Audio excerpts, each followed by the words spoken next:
Shubor Nakashlem Jong Nongsan Hima. Chairman ka State Election Committee jong ka Voice of the People Party Dr. Karachan. Ula pentep baki artali ki constituency ke bompatla ban penbena ye girtong.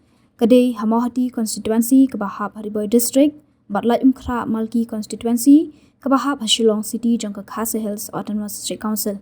Ula yathu baki ki artali ki constituency kadai namar ke committee ke dang bishar banya ye ki girtong.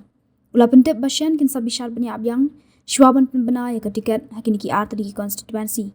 Kadbah Giant Hills Autonomous District Council ki baklam patla ban penbena ki gertong ki don santali kata hasok kempor muthlong saipung nongkle klitershi amwi rembai kleriat saphai sasnyang kumban shupun kan mau menhaka khatlai tarik mentau benai ke State Election Committee ke BBP kala penbenai ki arpho nyungat ki gertong na ki arpho nyutali ki constituency ha ki HEDC bat kebasa satang artali kadbah HEDC kala penbena arpho saungat ki gertong na ki arpho sau tali ki constituency kabasa satang santali ki constituency. Kublai Dr. Karachan. Oi. Akan biang mangaba section simli na po akut kubor ang sanhima. Te mending ila yo to kiles ba pila apply to ki kertong mo.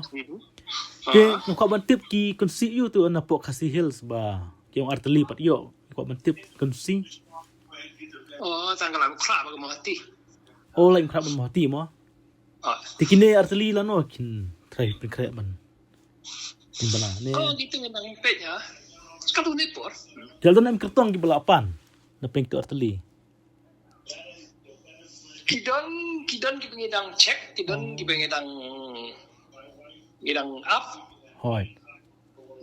Tiah jantia hil yung basa santeli pi ailam kertang. Konsi yo. Tahi ngam tipi pakli ni yung ngam kemau gikerting ti. Oh, kumta mo. Ti ngako matip na katahin man man pila pembana kum tu mo. Ti kami ikra bakti. Ti Marang ngam mati ngam kemau lut kamtam sajen di hills kasi tomban kemau marki konferensi gede giba lapia la tan ti. Kemau. Ti kuble subun doktor.